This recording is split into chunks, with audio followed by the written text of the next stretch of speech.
Hello, and welcome back to the Stories of Northern Life podcast, brought to you by the Sault Ste. Marie Museum.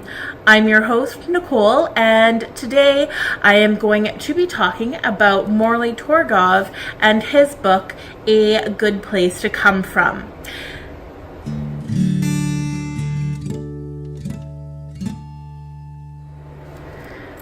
Now, last week we did cover the story of the Dion quintuplets, and I did say that I would be bringing you an episode with an interview from someone from the board.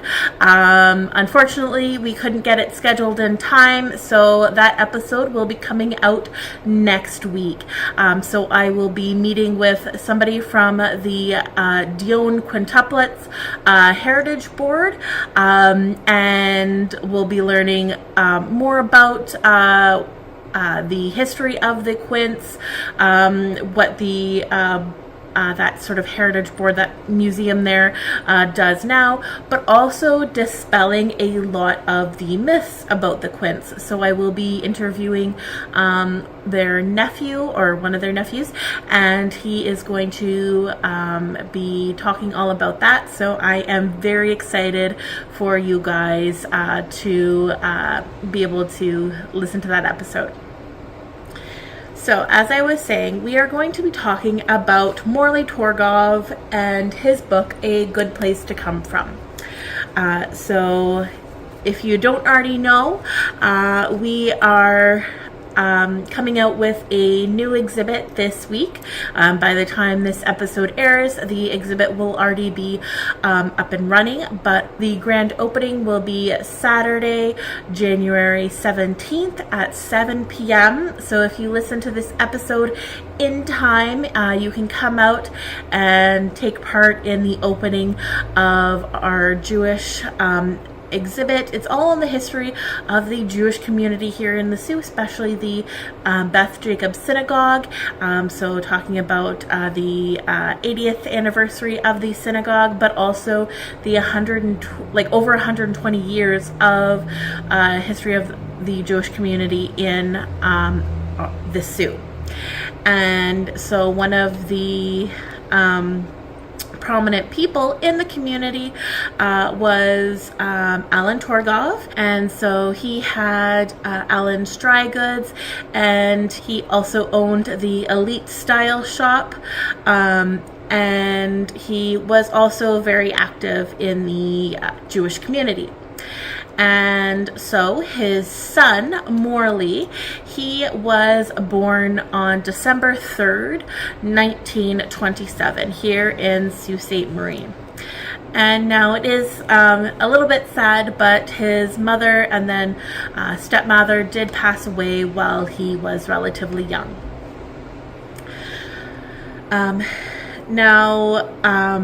He sort of always had a passion for writing, and he was also very proficient in the piano. He was very advanced for his age. He studied for 10 years with John Blackburn, a former choir master and organist. He also participated in a lot of competitions. He played a lot of different events. He won awards. So he was quite accomplished in that, but his real passion seemed to be writing. He started writing at the age of 12. He actually wrote a small little poem that was published in the Sioux Star. And so the little blurb that went with it, it says, "The village has a budding poet in Morley Torgov, son of Mr. and Mrs. Alan Torgov, Queen Street West. He is 12 years of age, and this is his latest." So this was published on February 19th, 1940. So here is his poem. This life is wonderful and great, if one knows how to live it. But then there is the common fate of those so greedy, 'tis writ. We see today a raging war of those who are discontent, who have a craving, mad desire to rule a continent. But their downfall has yet to come. Should we fight strong and true, to win the fight and beat the drum of victory through and through? O ere this world a peace shall reign, eternally we pray. God be with us through the storm and pain. Let thy laws in our hearts stay. So there is the poem written by 12-year-old Morley Torgov. But he then started up a writing career, it seems, with the Sault Ste. So in December 1941, he published an article called Salvage Dive by Association, Seek Suitable Place to Store Articles, Troop 8 treated to banquet. And so he was actually writing as a Scout Morley Torgov, and he would be I think about sort of grade 9, 10 here, and it says, well, here we are again, scouts, after many long months of keeping our scouting news to ourselves. Unfortunately, the citizens of our fair city have not been fully aware of the many activities of our local Boy Scouts, and it is for their purpose of better acquainting the public with the work of this organization that this weekly column will appear. Our sincere thanks to the Star for granting us this space. And so right after that, in January 1942, he started publishing Scout News and Notices. And it would always start off with, "Hello, Scouts, here is the latest scouting news of the past week or two." And it had a nice little picture of a scout out in the wilderness. And so he continued that for about a year. And then it seems that he sort of took a pause for a year. So he started writing in December 1941. He stopped that in May 1942. But in June 1943, he started writing as a regular journalist, so just writing as Morley Torgov. And he would continue writing for a few more years. His last article was published in 1946, and that's when we see that he went away for school. We see that he left for the University of Chicago to start medicine. So his father really wanted him to become a doctor. He was very set on that. He was convincing Morley to drop his English and history classes in favor of science and mathematics. But he actually, because of this, he ended up flunking his grade 13 year, but actually in grade 12 he received the award for the highest mark in history. So we can really see that he really did love sort of more of the arts. And so at the time, because of sort of him failing his grade 13 year, he couldn't get into the University of Toronto. So that's why he spent the year at the University of Chicago, and then he transferred to the University of Toronto to be with his friends. And so when he was there, he was studying, like getting sort of a Bachelor of Arts degree. They called it Pass Arts. But yes, so he switched over to the University of Toronto in 1947, graduated in 1950 with a Bachelor of Arts from U of T, and then he began to study law at Osgoode Hall, and he passed the bar in 1954. So he didn't become a doctor, but he became a lawyer. And it would seem that he was practicing more of the corporate law, so like real estate law, things like that. He would eventually work at the firm Morley Torgov Cohen LLP in Toronto. And he was a practicing lawyer. He really loved what he did, but it seemed that writing was his big hobby. So in 1958, we see that he wrote a play called The Builders, and it was broadcast on CBC's On Camera. And so he was really proud of that. This was the first of his works that was really published and even then broadcast on air on TV.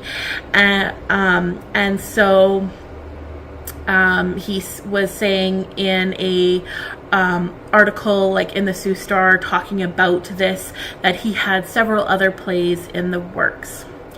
And now we really wouldn't hear much about his other works until 1974, when he published his most famous piece, A Good Place to Come From.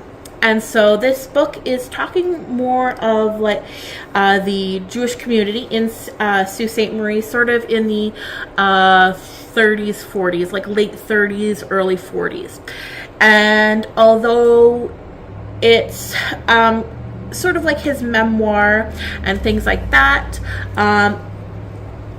you can get a real view of the community, but also there is just so much humor in this book, and he actually won the Stephen Leacock Memorial Medal for Humor in 1975 for this book.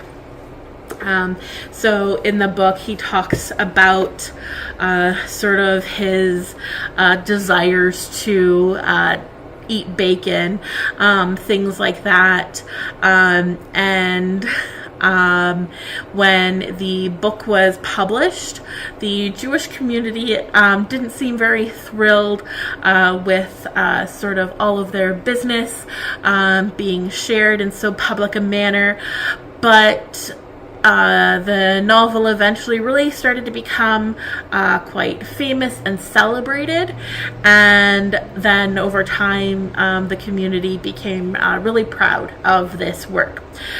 So right when he published the book, he came to the Sault to promote it. Then in 1980, the CBC adapted the book into a 3-part TV series. And now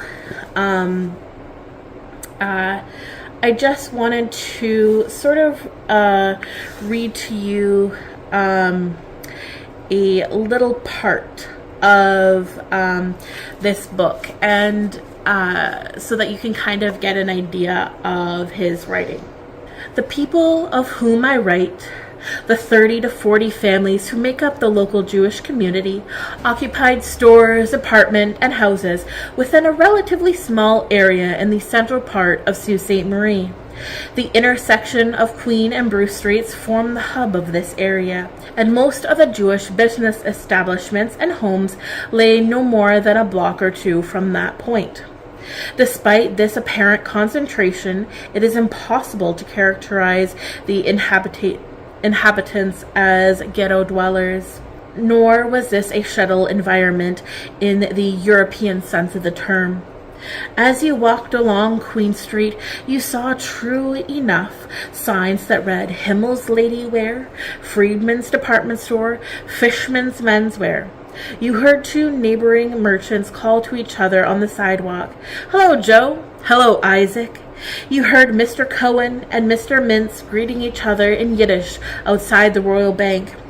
Yet you are not conscious of being in the midst of a Jewish world. It was as if the Jews, even those who owned their own properties, were no more than temporary tenants who borrowed time and space on Queen Street during daylight hours in order to make their living. To the genteel population, we were a mysterious subterranean breed, a race who surfaced daily from 8 a.m. to 6 p.m., midnight on Saturdays, to sell merchandise and disappear into the ground after hours to do God knew what. There were no Jewish theaters, delicatessens, butcher shops, corner confectionaries, none of the storefront street-level institutions one associates with the ghetto. Until the mid-1940s, there was no synagogue. If there was little resemblance to the big city ghetto, there was even less resemblance to the shtetl. Having been blown across Europe by 100 different winds of turmoil and having vomited their way across sea and oceans to North America, our fathers were far too worldly to live the life of simple villagers. They had shaved off beards and sidelocks, discarded skull caps, eaten pork when it meant the difference between living or starving, battled with the English language and called down plagues upon its unfamiliar spellings and pronunciations. They worked on the Sabbath, indeed worked harder and longer on the Sabbath than on any other day of the week, for that was the one day of the week when the Gentiles were most often in a spending mood. To nothing, save the inescapable curse of old age, did they resign themselves. Before no one did they bend or cower. The rabbi was always no more than a few minutes away, ready to be consulted when the spirit was low or the conscience was tortured. But somehow he could never be the symbol of rigid orthodox discipline that his shtetl counterpart had been in Europe. Rather, he could only be one of them. Granted, he hadn't shed the trappings of his religion as they had done. Nevertheless, the same gales that had carried them like pollen from one continent to another had carried him as well. He and they were comrades, shipmates, fellow tenants. Not ghetto Jews, not shtetl Jews. What then were they? Upside-down weeds, that perhaps is the best way to describe them. Weeds that had planted themselves in strange ground. Weeds that grew with their foliage, the fruit of their labors, submerged in the earth, and their roots exposed to air and sky. They spent their lives this way, scratching, scraping, building up, tearing down, conniving, and surviving. Always there was a struggle to invert themselves, to establish root and leaf in proper order, to become more than mere weeds, to become indigenous plants. They never entirely succeeded. So there is a small reading from Torgov's book, A Good Place to Come From. And I find that this section really gives you a glimpse into his writing style, but also sort of the Jewish community. And you can explore more of this, a lot of what he was discussing here in our exhibit. And now that last part that I read, I found quite poignant, because he was talking about how they were trying to establish their roots. And the title of our exhibition is Rooted. And so this exhibit is really talking about how the Jewish community is so well rooted in the Sioux now. And we heard names of Himmel's Ladyware, Fishman's, Friedman's, and so you will learn all about those families and their stores that they had operating. So I definitely suggest coming in and checking out that exhibit to really see more of the community that he is talking about in his book here. And so the book is really good for getting that early glimpse, not only of Sault Ste. Marie, but definitely of the Jewish community. And So after he wrote this book here, he went on to, in 1977, publish the Abramsky Variations, for which he was a finalist for the Books in Canada First Novel Award in 1978. Then in 1982, he published The Outside Chance of Maximilian Glick, for which in 1983 he won once again the Stephen Leacock Memorial Medal for Humor. So a lot of his work was a little bit more in the humorist style. And this book here was adapted into the 1988 film of the same name. And now he received an honorary Doctor of Letters from Algoma University and Laurentian University in 1990. And after that, he wrote several more books. So here's a list of his work. In 1990, he published St. Farb's Day. In 1998, he published The War to End All Wars. 2002, he wrote Stickler and Me. In 2008, he wrote Murder in A Major. And in 2012, he wrote The Master Singer from Minsk. And apparently shortly after publishing this book, he did contract West Nile virus. And in an article, he did sort of joke, and he was saying that he was looking back and wonders whether his father may have been onto something with his career advice, even though he loved his career as a writer and lawyer. So Torgov said, "I nearly died, and I watched medicine being practiced like I've never seen it before. God damn it, maybe my father was right."